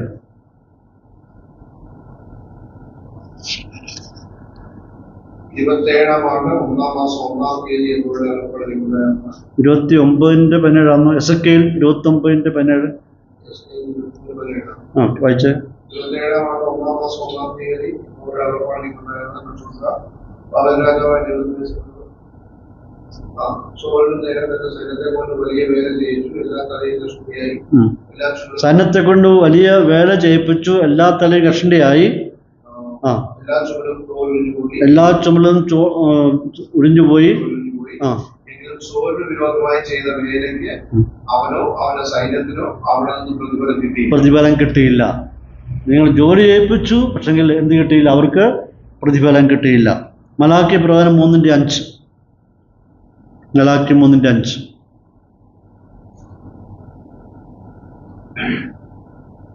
ഞാൻ ന്യായം വിധിക്കാൻ നിങ്ങളോട് അടുത്ത് വരും. ഞാൻ ക്ഷുദ്രക്കാർക്കും വ്യഭിചാരികൾക്കും കള്ളസത്യം ചെയ്യുന്നവർക്കും കൂലിക്കാരനെ വഞ്ചിക്കുന്നവർക്കും വിധവയും അനാഥയും പീഡിപ്പിക്കുന്നവർക്കും എന്നെ ഭയപ്പെടാതെ പരദേശിയുടെ ന്യായം മറിച്ചു കളയുന്നവർക്കും വിരോധമായി സാക്ഷ്യം നിൽപ്പാൻ ഞാൻ വേഗം വരും എന്ന്. കൂലിക്കാരന്റെ കൂലി പിടിച്ചു വെക്കുന്നവർക്കും ബാക്കി ന്യായം കാണിക്കുന്നവർക്കും എല്ലാം എന്ത് ചെയ്യുന്നു? ഞാൻ ന്യായം വിധിക്കാൻ വേണ്ടി കടന്നു വരുന്നു പറയാം. ലൂക്കോസ് 10:7 വാക്യം. ലൂക്കോസ് 10:7.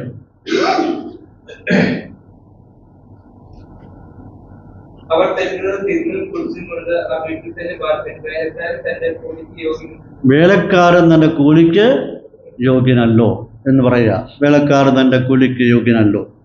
ഇനി 1 തിമോഥെയോസ് 5:18. 1 തിമോഥെയോസ് 5:18. ധരിക്കുന്ന കാളയ്ക്ക് മുഖക്കുക്ക എന്നത് തിരുവനന്തപുരമായിരുന്നു. വേലക്കാരൻ കൂലിക്ക് യോഗ്യൻ എന്ന് വേലക്കാരൻ തൻ്റെ കൂലിക്ക് യോഗ്യനെന്ന് പഴയനിയമത്തിൽ നിന്ന് എടുത്ത് ഉദ്ധരിക്കുകയാണ്. ഈ 1 കൊരിന്ത്യർ 9:9-10. 1 കൊരിന്ത്യർ 9:9-10. ധരിക്കുന്ന കാളയ്ക്ക് മുഖക്കുക്ക കെട്ടരുത്. ഇത് മോശം ന്യായപ്രമാണം എഴുതിയിരിക്കുന്നല്ലോ.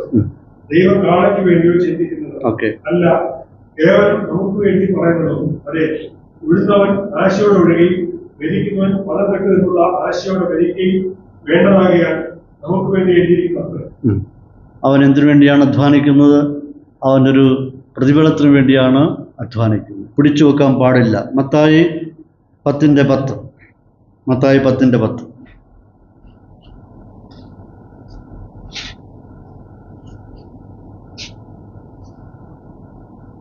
വെളിയിൽ ചെന്നും വഴിക്ക് പൊക്കടവും തണ്ടുടുപ്പും ചെരുപ്പും വടിയും കരുതരുത്.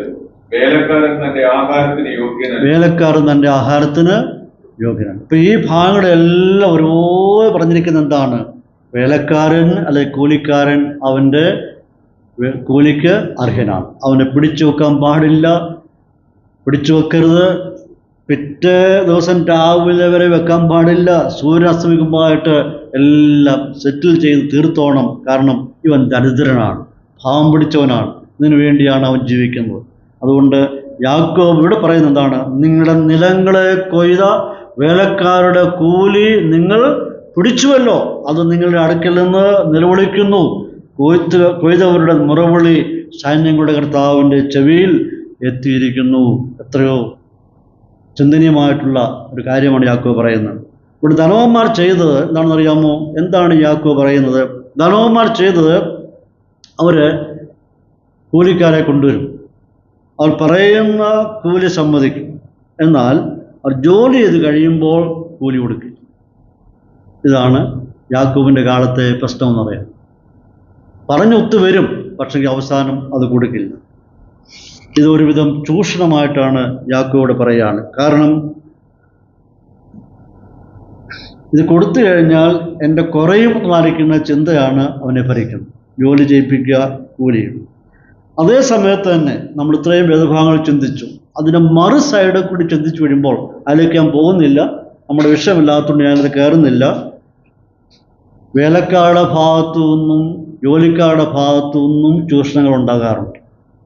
നമ്മുടെ രാജ്യത്തെ, നമ്മുടെ സംസ്ഥാനത്തെ ഏറ്റവും വലിയ ശാപമായിരിക്കുന്നത് ഒന്ന് നോക്കുകൂലി എന്ന് പറയും. നോക്കുകൂലി ഒരു ശാപമാണ്. ജോലി ചെയ്യാതെ, അധ്വാനിക്കാതെ, വിയർക്കാതെ ചുമ്മാതെ കുത്തിയിരുന്ന് അതും ഒരു ചൂഷണമാണ്. എന്നാൽ ദൈവവചനം പഠിപ്പിക്കുന്നത് കൂലിക്കാരൻ്റെ കൂലി അന്ന് തന്നെ കൊടുക്കും. പണ്ടാരണ്ട് പറഞ്ഞ പോലെ പാടത്ത് പണിയെടുത്താൽ വരമ്പത്ത് കൂലി.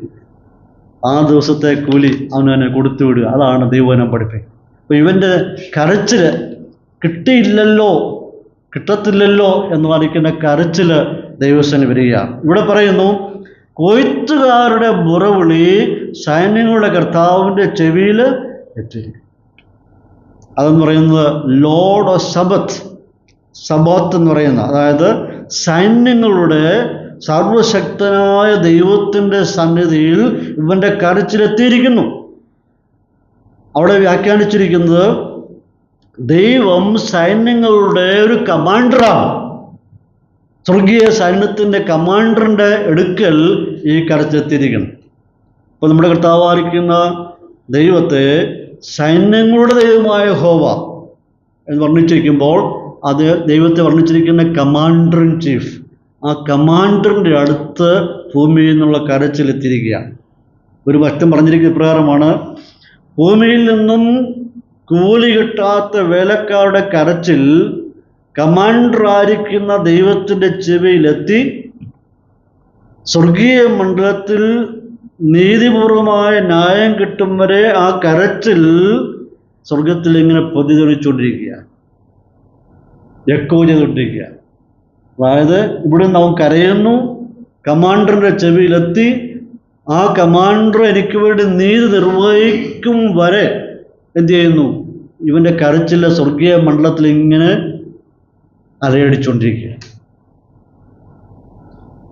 ഉടനെ അതിൻ്റെ മറുപടി എന്ന് പറയുന്നത്, ഇത്തരം കബളിക്കപ്പെട്ടവരുടെ മേൽ, അതായത് ചൂഷണം ചെയ്തവരുടെ മേൽ സത്വര നടപടി സ്വീകരിക്കുവാൻ ദൂതന്മാരായ സൈന്യത്തെ ദൈവം ചുമതലപ്പെടുത്തിയിരിക്കുന്നു. ഇപ്പോൾ ആരാണ് ചൂഷണം ചെയ്തത്, അവരുടെ മേൽ ശക്തമായ നടപടി എടുക്കുവാൻ വേണ്ടി ആരെ ദൈവം ഏൽപ്പിച്ചിരിക്കുന്നു? ദൂതന്മാരെ ദൈവം ഏൽപ്പിച്ചിരിക്കുക. അവർ പ്രവൃത്തി തുടങ്ങിക്കഴിഞ്ഞാൽ ആർക്കും പിടിച്ചിരിക്കാൻ പറ്റത്തില്ല. ഒരു കമാൻഡ് കിട്ടിക്കഴിഞ്ഞാൽ ദൂതന്മാർ പിന്നെ പ്രവർത്തിക്കുക. ദൂതന്മാർ ആരുടെയും മുഖം നോക്കേണ്ട ആവശ്യമില്ല. ഒരാജ്ഞ കിട്ടിക്കഴിഞ്ഞാൽ ദൂതന്മാർ ശക്തമായി പ്രതികരിക്കുമെന്നാണ് പറയുന്നത്. അവർക്ക് തീർച്ചയായിട്ടും ഇവിടെ യാക്കോബ് പറയുകയാണ്, ഈ ചൂഷണത്തിന് വിധേയരായവർക്ക് യാക്കോബ് പറയുന്നത്, നിങ്ങൾക്ക് നീതി ലഭിച്ചിരിക്കും, നിങ്ങൾക്കൊരിക്കലും നിരാശപ്പെട്ട കാര്യമില്ല. സർവശക്തനായ ദൈവം അവൻ കമാൻഡർ ആണെങ്കിൽ അവൻ ആജ്ഞ പുറപ്പെടുവിച്ചിരിക്കുകയാണ്, നിങ്ങൾക്ക് നീതി ലഭിക്കും എന്ന് പറയാം. അപ്പോൾ ഇവിടെ പറയുന്നത്, നിങ്ങൾ എന്ത് ചെയ്യുന്നു? 5-ാം വാക്യത്തിൽ, നിങ്ങൾ ഭൂമിയിൽ ആഡംബരത്തോടെ സുഖിച്ച് പുളച്ച് കൊല ദിവസത്തിൽ എന്നപോലെ നിങ്ങളുടെ ഹൃദയത്തെ പോഷിപ്പിച്ചിരിക്കണം. ആ വാക്യം ഒന്ന് ശ്രദ്ധിച്ചേ. നിങ്ങൾ ഭൂമിയിൽ ആഡംബരത്തോടെ സുഖിച്ച് പുളച്ച് കൊല ദിവസത്തിൽ എന്ന പോലെ നിങ്ങളുടെ ഹൃദയത്തെ പോഷിപ്പിച്ചിരിക്കുന്നു. ചില ആൾക്കാർ എത്ര പണമുണ്ടെങ്കിലും ദരിദ്രന്മാരായിട്ട് ജീവിക്കത്തുള്ളൂ. ദൈവം ഒത്തിരി അനുഗ്രഹിച്ചാലും അതൊന്നും വെളിയിൽ കാണിക്കത്തില്ല, ദരിദ്രന്മാരായിട്ട് ജീവിക്കും. എന്നാൽ ഇവർ അല്പം സ്റ്റാൻഡേർഡുള്ള ആൾക്കാരാണ്. ഇവരെന്ത് ചെയ്യുന്നറിയാമോ? ആഡംബരത്തോടെ ജീവിക്കുക. പണം ഇഷ്ടം പോലെ ഉണ്ട്, പക്ഷെ സ്റ്റാൻഡേർഡായിട്ടാണ് ജീവിക്കുന്നത്. ആഡംബരത്തോടെ, ഞാക്ക് പറയുന്ന ഭാഷ ശ്രദ്ധിച്ച്, ആഡംബരത്തോടെ സുഖിച്ച് പുളച്ച് ജീവിക്കുക. 5-ാം വാക്യത്തിൽ പറയുന്ന ഇവരുടെ ജീവിത ശൈലിയെപ്പറ്റി യാക്കോബ് പറയുകയാണ്, ദ ലിവ്ഡ് ഇൻ ലക്ഷൂറിയസ്ലി, അതായത് ആഡംബരത്തോടെ ജീവിച്ചിരിക്കുക. അതായത് അതിര് കടന്നായിരിക്കുന്ന ആഡംബരം. എങ്ങനെയാണ് ഈ നില ജീവിക്കാൻ കാരണം? മറ്റുള്ളവരുടെ ചിലവിൽ ആഡംബര ജീവിതം നയിക്കുക, പാവങ്ങളുടെ ചിലവിൽ ചൂഷണം ചെയ്തിട്ട് ആഡംബരത്തോടെ ജീവിക്കുക. എത്ര ദുഃഖകരമായൊരു അനുഭവമാണ്, എത്ര ശോചനീയമായിട്ടുള്ള അനുഭവമാണ് ഇവിടെ കാണാൻ കഴിയുന്നത്. അതിനെയാണ് യാക്കോബ് അപലപിക്കുന്നത്. നിങ്ങൾ അധ്വാനിച്ചുണ്ടാക്കിയതല്ല, മറിച്ച് മറ്റുള്ളവരുടെ അവകാശങ്ങളെ കൈവശപ്പെടുത്തിയിട്ട് നിങ്ങൾ ആഡംബരത്തോടെ ജീവിക്കുകയാണ്. 2-ാമതാൾ പറയുന്നതാണ്, അവരെന്ത് ചെയ്യുന്നു? തോന്നിയതുപോലെ ഉല്ലാസത്തിൽ മതിമറന്ന് ജീവിക്കുന്നവരാ, പുളച്ച് ജീവിക്കുന്നവർ. എത്ര ഭാഷയാണ് അത്? സുഖിച്ച് പുളച്ച് ജീവിക്കുന്നു എന്ന് പറയുകയാണ്. അതായത് ആവാസന്മാരായിട്ട് ഭോഗത്തോടുകൂടി എന്താ പറയുക, സ്വയത്തെ സംതൃപ്തിപ്പെടുത്തുക. എനിക്ക് എൻ്റെ കാര്യം മാത്രം, സ്വയസംതൃപ്തി, മറ്റുള്ളവരെ പറ്റി ചിന്തയില്ലാതെ സ്വയസംതൃപ്തിയിൽ സഹജീവികളോടുള്ള യാതൊരു സ്നേഹവും കാണിക്കാതെ അവരുള്ളടക്കുന്ന കടമകളെല്ലാം മറന്നിട്ട് സ്വയസംതൃപ്തിക്ക് വേണ്ടി ആഡംബരത്തോടുകൂടി ആയിരിക്കുന്ന ഒരു കൂട്ടർ. 3-ാമത് പറയുകയാണ്, നിങ്ങളുടെ ഹൃദയം തടിച്ച് കൊഴുത്തിരിക്കുന്നു. നിങ്ങളുടെ ഹൃദയം തടിച്ച് കൊഴുത്തിരിക്കുന്നു. ഇവിടെ ഫാറ്റൻ എന്നാണ് ഉപയോഗിച്ചിരിക്കുന്നത്. ആ ഒരു പ്രയോഗം തന്നെ പലയിടത്ത് കാണുന്നുണ്ട്. യിരെമ്യാപ്രവചനം 46:21 വായിക്കുന്നുണ്ട്, അതിൻ്റെ കൂലിച്ചേവർ അതിൻ്റെ മധ്യേ തടിപ്പിച്ച കാളക്കിടാക്കളെ പോലെയാകുന്നു. അതായത് തടിപ്പിച്ച് നിർത്തിയിരിക്കുന്ന ഫാറ്റായിട്ടുള്ള കൊഴുത്ത് നിൽക്കുന്ന കാളക്കിടാക്കന്മാരെ പോലെയാണ് നിങ്ങളുടെ അവസ്ഥ എന്ന് പറയുന്നത്.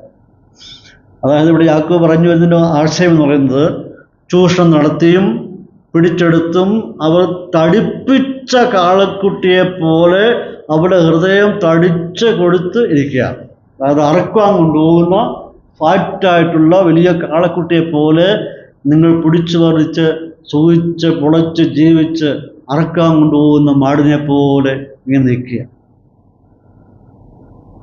പക്ഷേ അതിൻ്റെ ഫലം എന്താണ്? യാക്കോബ് പറയുന്നത് കൊല ചെയ്യപ്പെടുന്ന ഒരു ദിവസം വരും. ഈ കാളക്കുട്ടി കടിച്ചു കൊടുത്തിരിക്കുന്ന കാളക്കുട്ടിയെ കൊല്ലുന്നതായിരിക്കുന്ന ഒരു ദിവസം വരികയാണ്. അതുകൊണ്ട് യാക്കോബ് ഇവിടെ അവരെ ഓർപ്പിക്കുകയാണ്, പേടിപ്പെടുത്തുന്ന, മുറവിളിക്കുന്ന, തകർന്നു പോകുന്ന ഒരു ദിവസം വരിക, ന്യായവിധിയുടെ ദിവസം വരുന്നു എന്ന് യാക്കോബ് പറയുക. നിങ്ങൾ ഹൃദയങ്ങൾ കടിച്ചു കൊടുത്തിരിക്കുകയാണ്. അതായത് അറക്കുവാൻ കൊണ്ടുപോകുന്ന മാടിനെ പോലെ കൊഴുത്തു നിൽക്കുകയാണ്. നിങ്ങളുടെ മേൽ ന്യായവിധി വരുന്നു എന്ന് പറയുകയാണ്. യാക്കോബിൻ്റെ അവതരണം വളരെ വളരെ ശ്രദ്ധേയമാണ്. ഇവിടെ അവതരിപ്പിക്കുന്ന ശൈലി വളരെ ശ്രദ്ധേയമാണ്. എന്താണ് പറയുന്നത്? നിങ്ങൾ തടിപ്പിച്ച കാളക്കുട്ടിക്ക് സമമാണ്. ഇതിനെ ഒരു വിശേഷ ദിവസം അറുക്കാനായിട്ട് അറവുശാലയിലെത്തിക്കും. ഇതിനെ കൊല്ലുന്നതായിരിക്കുന്ന ഒരു ദിവസം വരും. എന്നിട്ട് യാക്കോബിവിടെ കമ്പയർ ചെയ്തിട്ട് പറയാണ്, അല്ലയോ ധനവാന്മാരെ, അല്ലയോ ധനവാന്മാരെ, ശ്രദ്ധിക്കുക, ഓർത്തുകൊള്ളുക, ദൈവം നിനക്ക് നിരക്കാത്ത പ്രവൃത്തികൾക്ക്, ധനവാന്മാരായ നിങ്ങൾക്ക് ദൈവത്തിന് നിരക്കാത്ത കാര്യങ്ങൾ ചെയ്യുന്നവരെ ദൈവത്തിൻ്റെ ന്യായവിധിയുടെ അറവുശാലയിൽ നിങ്ങൾ കൊല്ലപ്പെടുവാൻ പോകും. ഞാൻ പറഞ്ഞ ആശയം മനസ്സിലാകുന്നുണ്ടോ? കശാപ്പുശാലയിൽ ഒരു തടിപ്പിച്ച മൃഗത്തെ കശാപ്പുശാലയിൽ കൊല്ലപ്പെടുന്നത് പോലെ നിങ്ങൾ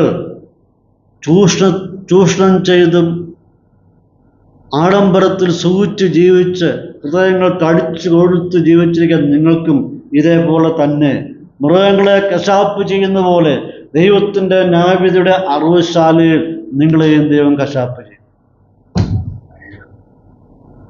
ഓർത്ത് നോക്കിയേക്ക്, വിശ്വാസികളെ പറ്റിയല്ല, അത് ഞാൻ ആദ്യം സൂചിപ്പിച്ചത്, വിശ്വാസികൾക്കുള്ള സന്ദേശമല്ല.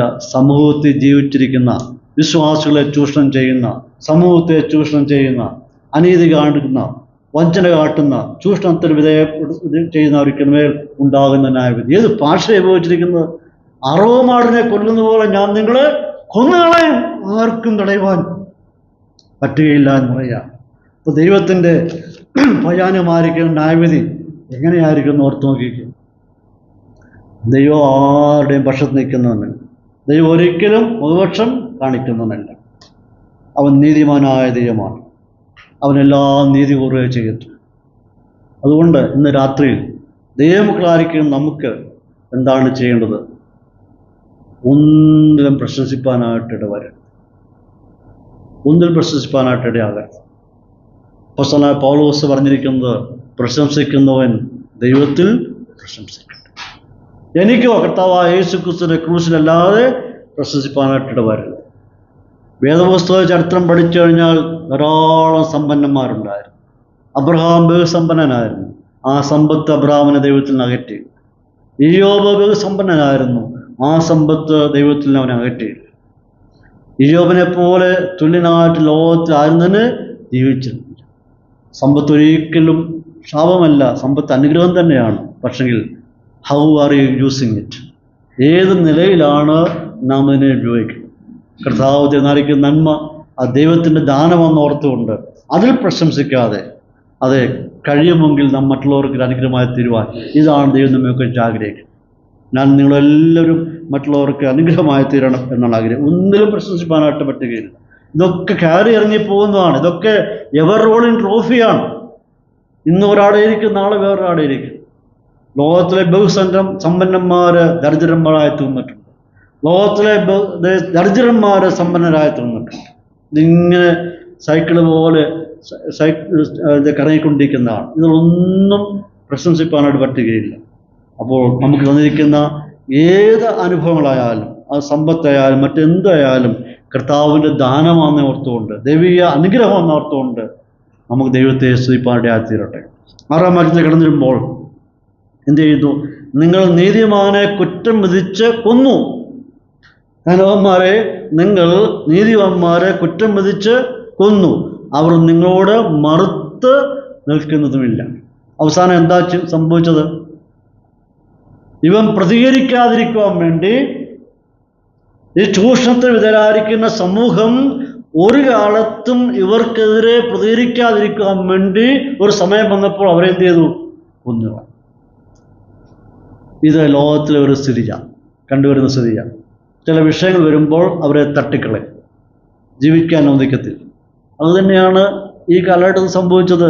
നിങ്ങൾ നീതിമാനെ കുറ്റം വിധിച്ച് കൊന്നു, അവൻ നിങ്ങളോട് മറുത്തു നിൽക്കുന്നതും ഇല്ല. എന്നുവെച്ചാൽ നിങ്ങൾ പാവങ്ങളെ ചൂഷണം ചെയ്തു, കൂലി പിടിച്ചു വച്ചു, അവരെ പിടിച്ചു പറിച്ചു, അവസാനം അവരെ നിങ്ങൾ എന്ത് ചെയ്തു?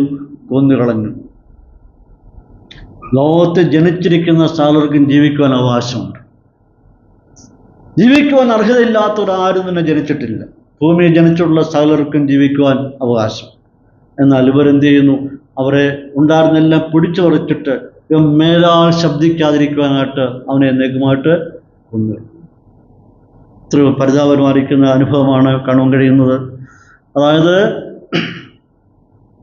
ചെറുത്ത് നിൽക്കാൻ കഴിയാൻ പറ്റാത്തത് കൊണ്ട്, അവൻ പറ്റുന്നില്ല, അവൻ ദരിദ്രനാണ്, ഒന്നുമില്ലാത്തവനാണ്, ചെറുത്ത് നിൽക്കുവാനായിട്ട് അവന് പറ്റത്തില്ല. അപ്പോൾ അവൻ ചെറുത്ത് നിൽക്കത്തില്ല എന്ന് കണ്ടുകൊണ്ട് എന്ത് ചെയ്യുന്നു? അവനെ എന്നേക്കുമായിട്ട് കൊന്നുകളഞ്ഞു. അവരെ കൊന്നുകളഞ്ഞു. അവരുടെ മേൽ തെറ്റായ കുറ്റാരോപണം നടത്തിയിട്ട് നിരപരാധികളും നീതിവാന്മാരായവരെ ജീവിക്കാൻ അനുവദിക്കാതെ ഭൂമിയുടെ മുഖത്ത് എന്നേക്കുമായി അവരെ തുടച്ചു മാറ്റി. പ്രിയപ്പെട്ടവരെ, നമുക്കൊരുപാട് മുന്നറിയിപ്പുകൾ ഈ ഭാഗത്ത് നിന്ന് തരികയാണ്. ഇന്ന് ഈ കാലഘട്ടം വരുമ്പോൾ കാണുവാൻ കഴിയുന്ന പ്രത്യേകത, ഒരുപാട് ആഡംബരങ്ങളും ഒരുപാട് ആർഭാടങ്ങളുമാണ് ലോകത്തിൽ കാണും. വിശ്വാസികളുടെയിലും അങ്ങനെയൊക്കെ കാണാറുണ്ട്. പ്രത്യേകിച്ച് പല കല്യാണങ്ങളും ഈ കാലഘട്ടങ്ങളിൽ അതിര് കടന്നു പോകുന്നു എന്ന് ചിന്തിക്കുക. എത്രയോ ആഹാരങ്ങളാണ് വേസ്റ്റാക്കി കളയുന്നത്, എത്രയോ പണങ്ങളാണ് ചെലവഴിക്കുന്നത്. ലോകത്തിൽ മനുഷ്യൻ ആഹാരത്തിന് വേണ്ടി വട്ടം തിരിയുമ്പോൾ, ഒരു നേരത്തെ ആഹാരത്തിന് നിവൃത്തിയില്ലാതിരിക്കുമ്പോൾ എന്ത് ഫുഡാണ് നമ്മുടെ കല്യാണങ്ങളിലൊക്കെ വേസ്റ്റായി പോകുന്നത്. ആഡംബരത്തിൽ ജീവിക്കുന്ന സമൂഹത്തെ കാണാൻ കഴിയുന്നുണ്ട്. ഇവിടെ യാക്കോബ് പറയുന്നത്, ധനവാന്മാരായിരിക്കുന്ന അഭക്തന്മാരോട് യാക്കോബിന് പറയാനുള്ള മുന്നറിയിപ്പ് എന്ന് പറയുന്നത്, ഓർത്തുകൊള്ളുക, കുറിച്ചിട്ടുകൊള്ളുക, അറവുശാലയിൽ അറവുമാടുകൾ കൊല്ലപ്പെടുന്ന പോലെ നിങ്ങളെയും ദൈവത്തിൻ്റെ ക്രോധത്തിൻ്റെ അറവുശാലയിൽ നിങ്ങൾക്കും ഒരു ദിവസം വരികയാണ്. അത് നിങ്ങൾക്ക് ഒഴിഞ്ഞു പോകാൻ പറ്റത്തില്ല, നിങ്ങൾക്ക് രക്ഷപ്പെടുവാൻ പറ്റത്തില്ല. ദൈവത്തിൻ്റെ ന്യായവിധി ആരംഭിച്ചു കഴിഞ്ഞാൽ ഒരു വ്യക്തിക്ക് പോലും പിടിച്ചിരിക്കുവാനും സാധിക്കില്ല. അതുകൊണ്ട് പ്രിയപ്പെട്ടവരെ, നമുക്കൊരു പാഠമായിരിക്കട്ടെ, ഒന്നിനാലും പ്രശംസിപ്പാണ്ട് വരാതെ കർത്താവിൽ മാത്രം ആശ്രയിച്ചുകൊണ്ട് ദൈവം തന്നിരിക്കുന്ന നന്മയിൽ അതേ അവൻ്റെ മഹത്വത്തിന് വേണ്ടി ചെയ്യുവാൻ തൊക്കോണം, കർത്താവിൻ്റെ രാജ്യത്തെ കിട്ടുമണിക്ക് വേണ്ടി ചെയ്യുവാൻ തൊക്കോണം, മറ്റുള്ളവരുടെ സഹായത്തിന് വേണ്ടി ഉന്നമനത്തിന് വേണ്ടി പ്രവർത്തിപ്പാൻ തൊക്കോണം. ദൈവം നമ്മെ സഹായിക്കട്ടെ. എത്രയോ ശക്തമായിട്ടുള്ള ഭാഷയിലാണ് യാക്കോബ് ഇവിടെ മുന്നറിയിപ്പ് പറയുന്നത്. ഒരു വിഷയം മാത്രമായിരിക്കുന്നത് ഞാനിവിടെ അവസാനിപ്പിക്കുകയാണ്. ഈ നിലയിൽ ഒരുപാട് കാര്യങ്ങൾ എനിക്ക് അവിടെ ചിന്തിപ്പാടിയായിട്ട് അവിടെ നമുക്ക് പഠിക്കാൻ കഴിയുന്നത്, ഇങ്ങനെയുള്ള സമൂഹത്തിൽ കാണുന്ന ധനവാന്മാരെ, ഇങ്ങനെയുള്ള ചൂഷണം ചെയ്യുന്നവരെ ദൈവം ന്യായം വിധിക്കും എന്നുള്ളത് വളരെ വ്യക്തമായിട്ട് പറയുകയാണ്. എന്നാൽ വിശ്വാസികളുടെ മതത്തിൽ ദൈവനം പഠിപ്പിക്കുന്നതാണ്, ഇപ്പോൾ ക്രിസ്തുവേശുള്ളവർക്ക് ഒരു ശിക്ഷാവിധി, ദൈവ മക്കളായി തീർന്നവർക്ക് ശിക്ഷാവിധി ഇല്ല. എന്നാൽ നാം കർത്താവിൻ്റെ ന്യായാസനത്തിൽ നിൽക്കുമ്പോൾ സകലത്തിനും കണക്ക് ബോധിച്ചേ മതിയാകും. അവനവൻ ശരീരത്തിരിക്കുമ്പോൾ ചെയ്തത് നല്ലതാകിലും തീയതാകിലും ആണ് തക്കവണ്ണം പ്രാപിക്കേണ്ടതിന് നാം ഓരോരുത്തരും അവരുടെ ന്യായാസനത്തിന് മുമ്പാകെ വെളിപ്പെടണം. നമുക്ക് ചിന്തിക്കാണ്ട് കഴിയുന്നത്, ഞാൻ എങ്ങനെയായിരിക്കുന്നു, ഞാൻ ഒരിക്കലും ഇതിനെ കണക്ക് കൊടുത്തേ മതി. ഒരു അക്കൗണ്ട് സെറ്റിൽഡ് ദിവസം ഉണ്ട്. ആ ദിവസം അവൻ്റെ മുമ്പാകെ നിൽക്കേണ്ടി വരും. ചെയ്ത ഓരോ പ്രവൃത്തികൾക്കും നല്ലതായാലും തീയതായാലും അതിനെ കണക്ക് ബോധിപ്പിക്കേണ്ടായിരിക്കുന്ന സമയമുണ്ട്. അതുകൊണ്ട് നമ്മുടെ ആത്മീയ ജീവിതം വളരെ ഗൗരവത്തോടുകൂടി കർത്താവിനെ സ്നേഹിച്ച് അവൻ്റെ മക്കളായിട്ട് വിശുദ്ധിയെ തികച്ചുകൊണ്ട് അവൻ്റെ വഴികൾ നടപ്പാൻ നോക്കണം. അവൻ്റെ മക്കളായി തീരുവാൻ തൊക്കണം, നിത്യതയ്ക്ക് വേണ്ടി ഒരുങ്ങാൻ തൊക്കണം. അടുത്ത നിമിഷങ്ങളിൽ, അടുത്ത സമയങ്ങളിൽ ഒരു മരണത്തെയാണ് ഞാൻ അഭിമുഖീകരിക്കാൻ പോകുന്നത് എന്ന് തോന്നുന്നെങ്കിൽ ഇന്ന് രാത്രിയിൽ അതിൽ നിന്നും മോചിതനായി തീരുവാൻ തൊക്കണം. സംഭവിക്കാൻ പോകുന്ന ഭയാനമായിരിക്കുന്ന ന്യായവിധിയിൽ നിന്ന് എന്നേക്കുമായി വിടുതൽ പ്രാപിച്ച് ഒരു ദൈവമകനായി, ദൈവമകളായി, ദൈവത്തെ പ്രസാദമുള്ള ജീവിപ്പാൻ ദൈവം നമ്മെ സഹായിക്കുമാറാട്ടെ. അടുത്ത മണിക്കൂറുകൾ നമുക്കുള്ളതല്ല. അടുത്ത നിമിഷങ്ങളിൽ എന്ത് സംഭവിക്കും അറിഞ്ഞുകൂടാ. അതുകൊണ്ട് ഒരുപക്ഷെ ഇന്നായിരിക്കാം ആ അവസാന ദിവസം. നാളെ എങ്ങനെയായിത്തീരും, ഇന്ന് രാത്രി ഉറങ്ങും, നാളെ എഴുന്നേൽക്കും അറിഞ്ഞുകൂടാ. അതുകൊണ്ട് ഇപ്പോൾ തന്നെ നമുക്ക് ആ ദൈവത്തിലായിരിക്കുന്ന സ്നേഹത്തിലൂടെ കടന്നുകൊണ്ട് ദൈവ മക്കളായി ജീവിച്ച് നിത്യദൈവക്കേണ്ടി ഒരുങ്ങാൻ നോക്കണം. ദൈവമായ കർത്താവ് നമ്മെ ഓരോരുത്തരെ സഹായിക്കട്ടെ എന്ന് ഓർപ്പിച്ചുകൊണ്ട് ഞാൻ ഈ ഭാഗം അവസാനിപ്പിക്കുന്നു. ദൈവനാമം വാഴ്ത്തപ്പെടുമാറാകട്ടെ.